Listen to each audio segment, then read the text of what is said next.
So the topic of this breakout session is acceleration in turbulence. I guess mainly this was inspired because the topic was inspired because of COVID and what happened in the beginning of the year. So I guess I'm curious to learn from you what happened in your ecosystem right when COVID hit. So maybe Jeffrey Hayeslick, you can just share a few sentences so that we have a better understanding how it all started.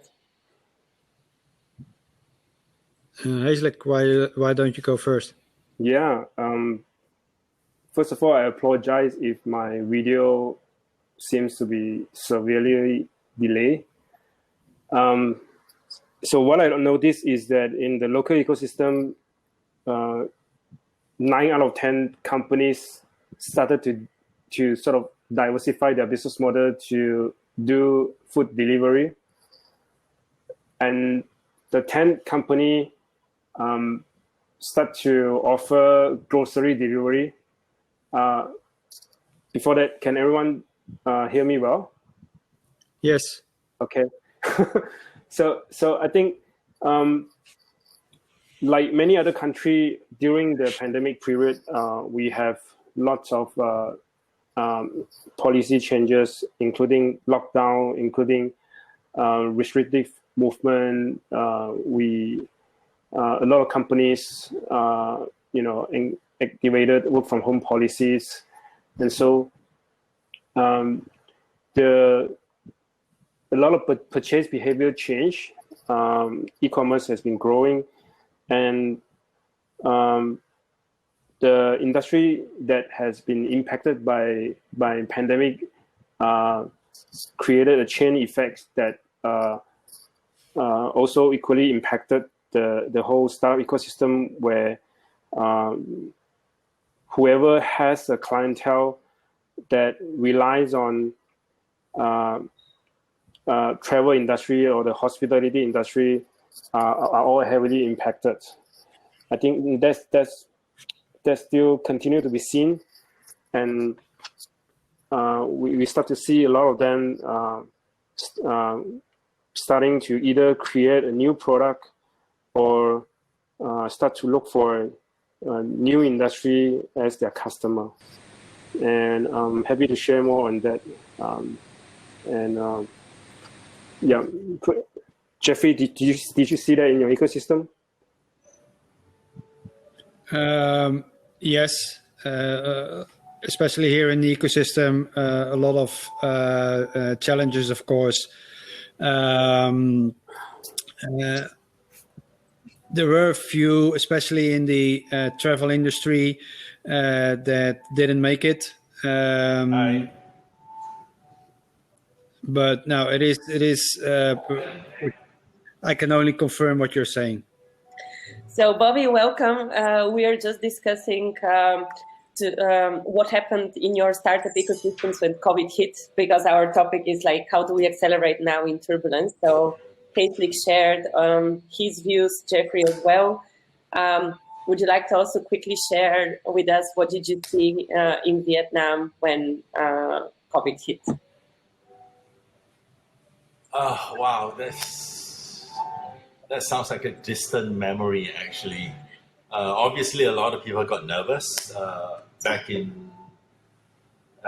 So there was some early wave of infections around March that got somewhat contained, but then we had sort of the first wave in April where we had the lockdown for 3 weeks. At that point, I think everything pretty much stopped. And we were lucky to basically reopen the market end of April, and things kind of picked up somewhere around towards the end of May. And by which time, I think, basically, I think the startups, were pretty much back on their feet, trying to regain, some of the, I guess, lost time, lost businesses. And the good thing about Vietnam startups is that for the most part, they are kind of hyper-local anyway. So the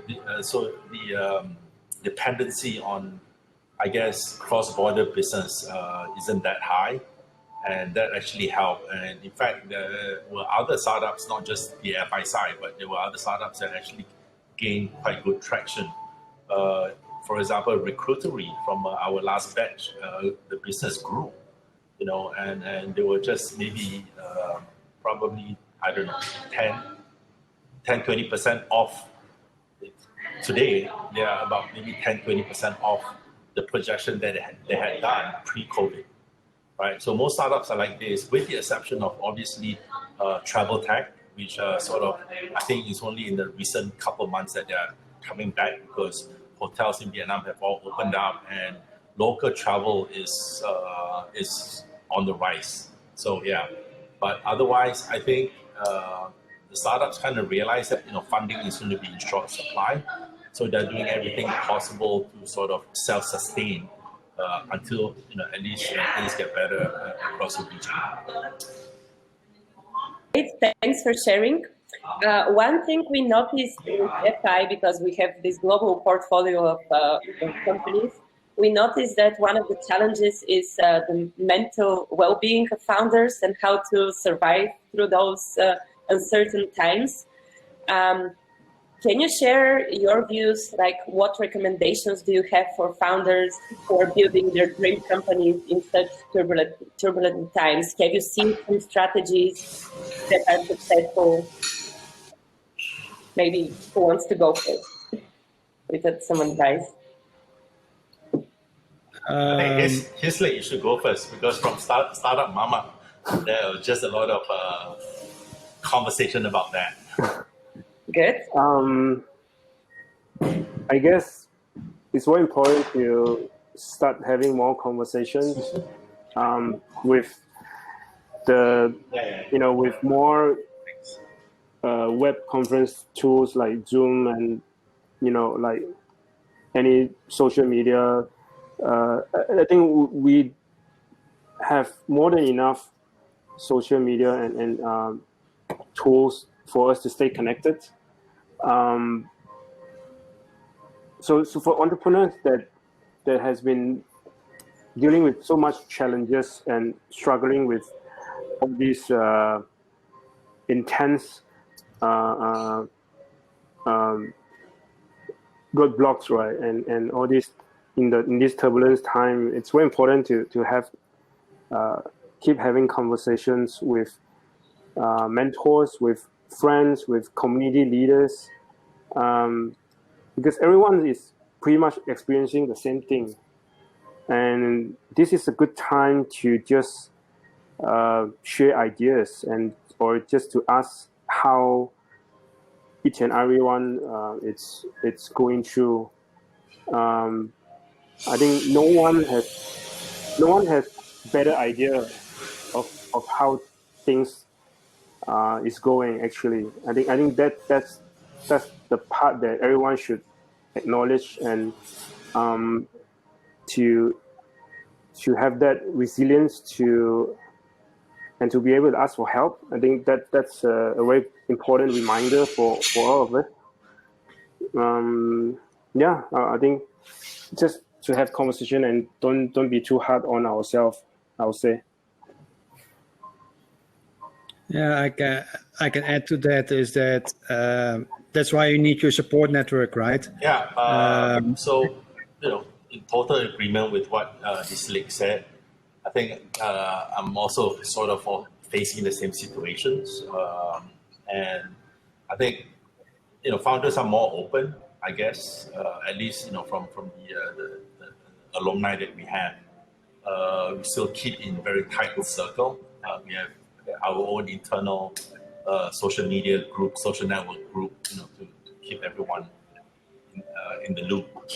I still meet up with especially the newer within the family. I still meet with them fairly often. If not in person, then definitely in on chats and all that stuff. So yeah, so we do see quite a bit of sessions, online sessions conducted, and I think the connectivity starts from there. In the last few months, I think the opportunity for face-to-face meetup has actually improved the situation, I think. So yeah, so in that sense, I think Vietnam has been lucky. Great. And Jeffrey, would you like to add something else? Yeah, what I said earlier, like it's also like here when it comes to the whole COVID situation, then that support networks kicks in for you, like that, and that really shows the importance of your support network, which is not only there to help you out with business questions, but also questions about mental health. I always say, like, do sports, go out for a walk, take a Sunday afternoon and just go and walk somewhere, get some fresh air, but also talk to the people who've been there already. Talk to the people who've been with these challenges as a founder, with these challenges as an entrepreneur, because quite often, like, COVID have accelerated a lot of things, but most of the problems were not unique. Maybe they had different, maybe they had different triggers why they started the problems, but quite often they're not unique in that sense that they might have been already happened to somebody else. So at that point, creating that support network before you start, it's very important. And then when something like this happens, you can really, you should really be able to rely on that. Mm-hmm. I'm actually really glad that that's part of FI's methodology, how to build successful companies, just starting with this support network from day one, the working groups in the program, and so on and so on. Okay, we have a few more minutes left. I want to end on a positive note as much as possible, because these turbulent times naturally bring some negative ideas about the future. But my question to you two is, what do you think the future will be? And I hope for some kind of positive vision of the future, but let's say 2021 is starting soon. What do you expect in terms of new industries, new businesses, a new mindset maybe? Paisley, would you like to go first?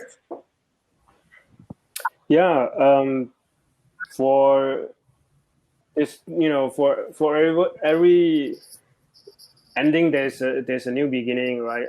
And for a lot of great companies comes from, you know, created from a series of crises, and I can't wait for more great companies created out of you know, leveraging on AI, on deep tech, and soon we have adoption of 5G, and that will accelerate a lot of innovation. And you know, there will be things that we can't imagine right now. And with the pandemic, more people are learning more things in the shortest time possible. And I think as a whole, everyone will become smarter and smarter. And there'll be, I think humanity will prevail, and I really believe that the world will become better once we get through this, and once the vaccine will be introduced, and the new normal will kick in. And yeah, I'm very hopeful. Okay, I can add to that. What I see in the future, in the near future, we're probably going to see a lot when it comes to health, when it comes to longevity. You know, people are getting older and older, so there has to be a lot of development to support that. And beside that, I also think there's going to be a lot of leisure development when it comes to startups. So probably for me, it will be leisure development and healthcare. The two things that we should focus on for the future to see and to support the things that are already in development. People getting older, and people have to do something, and there should be a lot of things developed to support that. Great. Thanks for sharing your positive vision about the future. Sounds optimistic, especially from startup ecosystem leaders. So it means that we can expect some positive changes to the world. Okay, so we're almost in the end of our conversation. What I propose right now to our guests here and also the speakers, if you'd like to, we can now use the networking functionality here on Hopin. So you see this networking section on your left. Basically, the way this works is if you enter it, you will randomly be connected with someone from the audience or the speakers, and you can just have a 3-minute quick conversation, introduce each other, just ask a few questions, and then you will be randomly introduced to someone else. Okay, let's go there. Thank you very much, Janet, for organizing and moderating. Thanks, Janet. Thank you, Jeffrey. Thank you, Ashlik. It was really nice to have you. Thanks for the insights. Now, everyone, let's move to the networking section and try to meet new friends. Okay, thank Bye. you. See you there. Bye-bye.